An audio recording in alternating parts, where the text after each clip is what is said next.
Et nous allons du coup passer à la présentation de Monsieur Després et Madame Gelab. Non, Madame Després et Madame Gelab, donc également de Robert Debré, qui vont nous parler de la scolarité des enfants trachéotomisés, un enjeu pour l'éducation thérapeutique. On peut commencer, tout le monde nous entend bien? Oui, on vous entend, c'est parfait. Donc, Madame Després Bérangère est assistante sociale et Madame Gelab Zina est infirmière en chirurgie ORL de ce que nous avons dans un service d'ORL et coordinatrice d'une unité d'éducation thérapeutique. Nous vous écoutons. Très bien, on va passer à la diapositive suivante. Alors, pour introduire notre sujet, je suis désolée, je commence par présenter un petit peu le programme d'éducation thérapeutique qui s'appelle Trachéotonomie, qui est composé d'une équipe interdisciplinaire qui regroupe des professionnels de différents secteurs, de chirurgie ORL, d'unités de surveillance continue, également de réanimation pédiatrique. On a la chance depuis maintenant 1 an et demi de compter un patient intervenant à nos côtés, mais qui, au regard du contexte épidémique, n'a pas pu pour l'instant pratiquer d'éducation thérapeutique. On se réunit une fois par mois, comme tout programme d'éducation thérapeutique habilité par l'ARS, et nous proposons donc des séances à la carte qui sont en fonction des besoins de nos patients. En 2019, le contexte lié à la scolarité de nos patients était le suivant. Sur 51 patients qui composaient notre cohorte, nous avions 43 patients scolarisés, 4 qui n'étaient pas en l'âge d'être, 2 en activité professionnelle et 2 en situation non compatible avec la scolarité. On note qu'avant 2017, l'âge d'accessibilité à la scolarité était aux alentours de 6 ans, avec beaucoup de patients qui composaient notre cohorte, qui étaient orientés dans ce qu'on appelle les sections CLIS et ULIS, avec des retards, des apprentissages qui étaient assez conséquents. Depuis la mise en place de l'éducation thérapeutique, on note une amélioration qu'on pourra reprendre par la suite.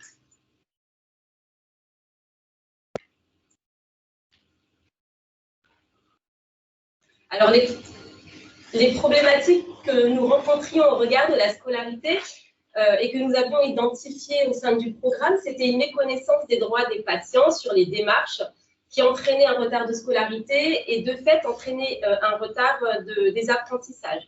Les difficultés étaient assez importantes pour les patients d'obtenir une AESH, c'est une auxiliaire qui accompagne les patients trachéotomisés et qui est entre autres formée à certains soins que nous verrons par la suite. On notait également un délai de réponse de la maison départementale des personnes handicapées qui attribuait ces AESH qui étaient de 6 à 12 mois après la demande. Également un refus des établissements scolaires parce qu'il y avait une méconnaissance des équipes pédagogiques sur la trachéotomie et également des démarches pour pouvoir former ces AESH. Et nous notions également un parcours du patient qui était très complexe avec de multiples hospitalisations et de multiples consultations qui augmentaient l'absentéisme scolaire. Alors, on va vous parler de la coordination en éducation thérapeutique.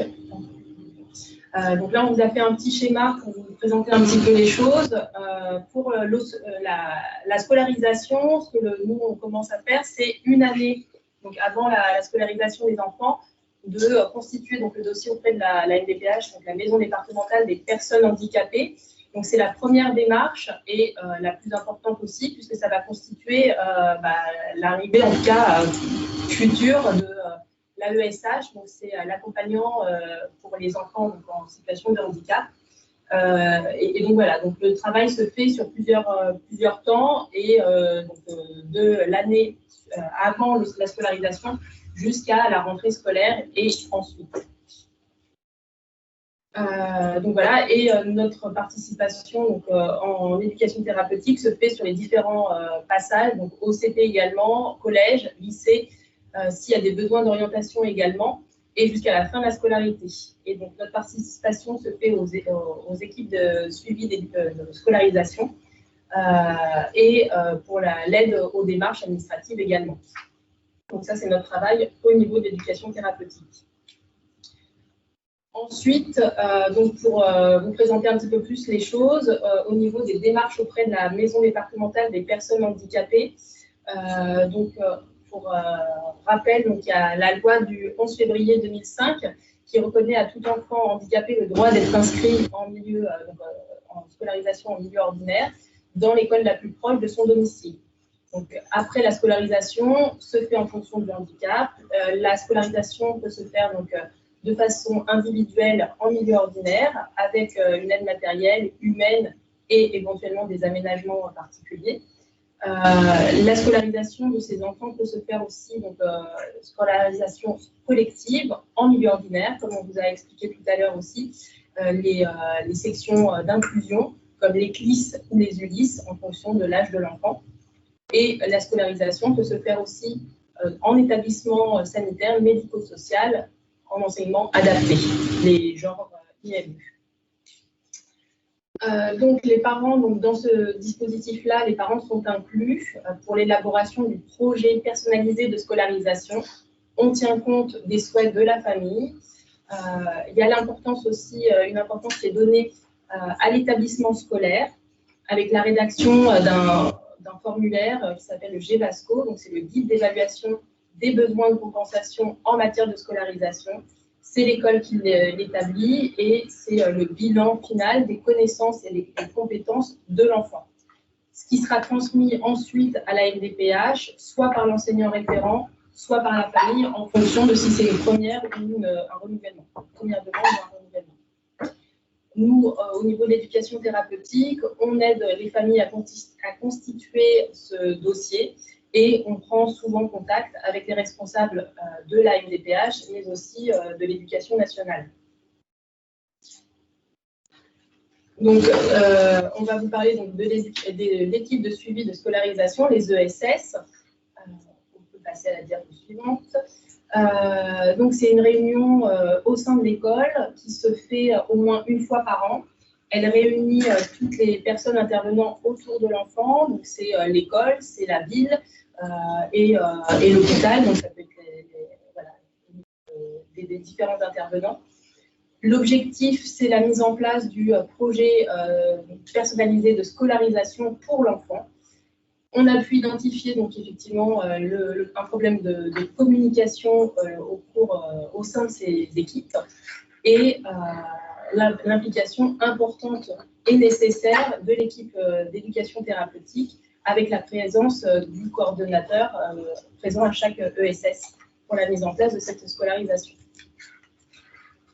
Alors, concernant l'accompagnement des élèves au sein de l'école qui est fait par les AESH, qu'on appelle également AVS, qui ont 3 domaines de compétences, qui est d'accompagner dans les actes de la vie quotidienne les enfants handicapés, de leur permettre d'accéder aux activités d'apprentissage et également de les accompagner dans les activités de la vie sociale et relationnelle. Concernant les patients trachéotomisés, on leur demande également d'avoir des compétences sur des gestes techniques, notamment qui est l'aspiration endotrachéale et qui est encadré par le décret du 27 mai 1990. Alors, cette formation, elle est délivrée par les instituts de formation en soins infirmiers. Elle dure 5 jours avec 2 jours d'enseignement théorique et 3 jours d'enseignement clinique au sein d'un service en stage pour leur permettre de réaliser les soins. Afin d'améliorer l'accès des AESH à la formation, parce qu'on avait noté beaucoup de difficultés d'accès, notamment un frein énorme, c'est que nous n'avions pas ni l'éducation nationale ni la MDPH les lieux où se réalisait cette formation. Donc, nous avons décidé de constituer un répertoire national avec les différents IPSI qui dispensent la formation, d'être un lien étroit avec eux, de pouvoir faire de pouvoir adresser les AESH qui veulent entrer dans cette formation. Nous avons également décidé au sein de la chirurgie ORL d'être lieu de stage et de pouvoir faciliter leur accès au stage. On a également décidé, comme un accord au sein du programme de TP, de pouvoir permettre aux AESH d'entrer au sein du programme afin de gagner en compétences et de pouvoir accompagner les enfants trachéotomisés. Donc maintenant, on va parler du projet d'accueil individualisé, donc le PAI. Donc c'est un document écrit et qui concerne tout accueil en collectivité pour les enfants, donc soit à l'école, soit les centres de loisirs, pour tout enfant atteint de troubles de la santé qui évolue sur une longue période. Donc il est élaboré et signé par le chef d'établissement, le médecin scolaire, la famille et le médecin référent de l'enfant, souvent à l'hôpital, en tout cas pour nous c'est le cas. Là d'ailleurs. Donc, dans ce PAI, il contient tous les besoins de l'enfant, au niveau des thérapeutiques, les régimes alimentaires s'il y en a, et les dispenses d'activités. C'est un protocole, il ne faut pas oublier voilà, qu'il y a un protocole d'urgence qui doit être notifié à l'intérieur pour plus d'efficience et c'est rédigé par le coordonnateur et le médecin.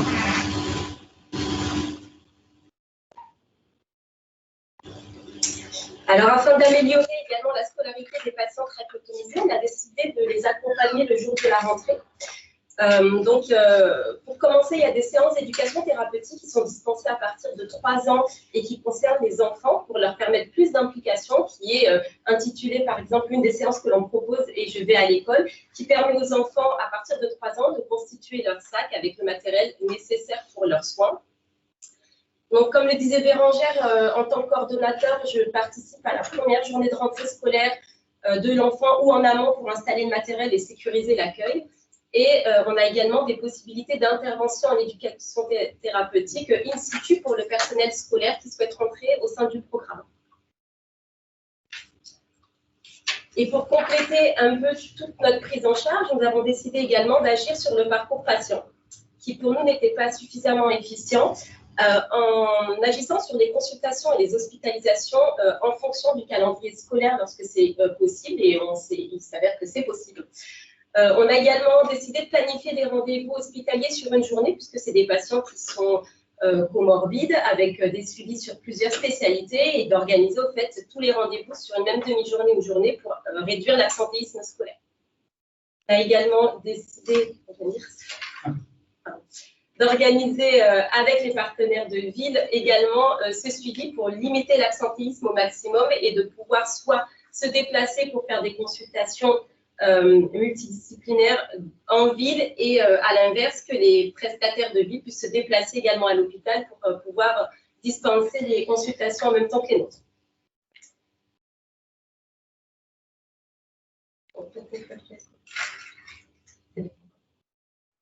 Donc en conclusion, ce que l'on peut dire, c'est que la réalité vécue des familles est souvent différente des obligations réglementaires. La problématique des AESH reste un frein tout de même. On a noté effectivement que la rentrée peut être décalée d'une semaine ou en janvier si le personnel, donc l'AESH, elle est notifiée mais pas encore formée. Et c'est souvent un des parents qui accompagne l'enfant à l'hôpital sur le début de scolarisation. Donc l'âge de la scolarisation depuis 2017 est à partir de 3 ans pour la totalité des patients. Et donc sans cette coordination en éducation thérapeutique, il n'y a pas de scolarisation qui se fait correctement.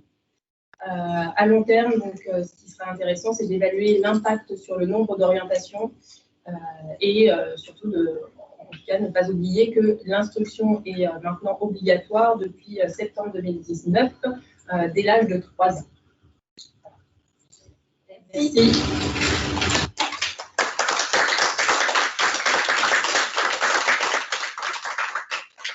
Bien, merci beaucoup pour cette présentation hyper intéressante qui est quand même qui retrace le véritable défi qu'a dû être d'arriver à coordonner hôpital et école, ce qui est si difficile quand même dans les faits, puisque ce que je comprends, c'est que vous vous rendez jusque dans les écoles, l'hôpital va jusque là, avec ce programme d'éducation thérapeutique, et que vous formez les AESH, ce qui est quand même incroyable, parce que c'est effectivement sans doute la partie la plus difficile, puisque c'est du personnel de l'école que l'on forme à des pratiques habituellement qui restent du domaine de la chadée en général ou que les parents acceptent de faire quelquefois quand ils peuvent se former, qu'ils se sentent de se former, ce qui ne doit pas être très simple. Donc, beaucoup de messages de félicitations de gens qui vous remercient pour cette intervention sur le chat. Je voulais vous demander, est-ce que vous arrivez en fait à couvrir tout Paris, tous les enfants trachéotomisés de Paris? Quel est votre domaine d'intervention géographique? Puisque il faut aller dans chaque école, de ce que je comprends, et donc du coup, comment vous déployez votre dispositif? Alors, actuellement, on déploie le dispositif sur les patients qui sont suivis au sein de l'hôpital Robert Debré. Donc, on a une cohorte de patients qui est partout en Ile-de-France et ailleurs. Donc, on utilise beaucoup aussi les réunions à distance et par ce biais-là, on arrive un petit peu à rayonner avec l'éducation thérapeutique. Ceci étant, on a également cofondé l'association Trachéo Child et par ce biais-là, on peut également être conseil pour les autres patients qui ne sont pas forcément suivis sur notre cohorte. Et on a actuellement, par exemple, réussi à scolariser des enfants qui sont suivis dans d'autres villes et en province notamment. Très bien, merci beaucoup. S'il y a d'autres questions, je laisse la possibilité de parler un petit peu par l'intermédiaire du chat. J'ai une petite question. J'ai lu récemment un article sur une expérience menée en nutrition entérale entre des prestataires et l'établissement hospitalier pour le télésoin, le télésoin entre prestataires et établissements de santé pour justement réduire l'absentéisme des enfants. Est-ce que c'est quelque chose que vous pourriez envisager? Et évidemment, c'est une expérience réussie. Alors, est-ce que tu peux préciser un petit peu quel était le domaine d'intervention en fait? Alors là, c'était sur la nutrition entérale. On sait qu'en nutrition entérale, il y a des prestataires également qui interviennent à domicile. Et du coup, pour éviter, pour avoir une bonne coordination et de faire des consultations conjointes prestataires, établissements de santé et patients, et ils ont mis ça en place et c'était une expérience plutôt réussie. Alors, je dis dans ce que vous disiez, Alors nous, on a des prestataires qui dispensent des séances d'éducation thérapeutique avec nous au sein de l'hôpital. Maintenant, on ne peut pas, pour l'instant, ce que j'en ai lu sur le plan réglementaire, c'est qu'on ne peut pas les inclure en éducation thérapeutique. Ils ne sont pas habilités à faire des séances d'éducation thérapeutique, mais ils les réalisent avec nous au sein de l'hôpital. J'avais une dernière question très pratique également. Est-ce que quel fil actif d'enfants avez-vous par an en éducation thérapeutique? Combien en accompagnez-vous finalement? Alors, avec l'inclusion là des patients trachéotomisés ventilés, on est aux alentours de 70. À noter qu'on a chaque année 8 nouveaux patients trachéotomisés et qu'on en décalule à peu près 8 également. Donc, c'est plutôt stable. D'accord. Bien, merci beaucoup pour la qualité de l'intervention.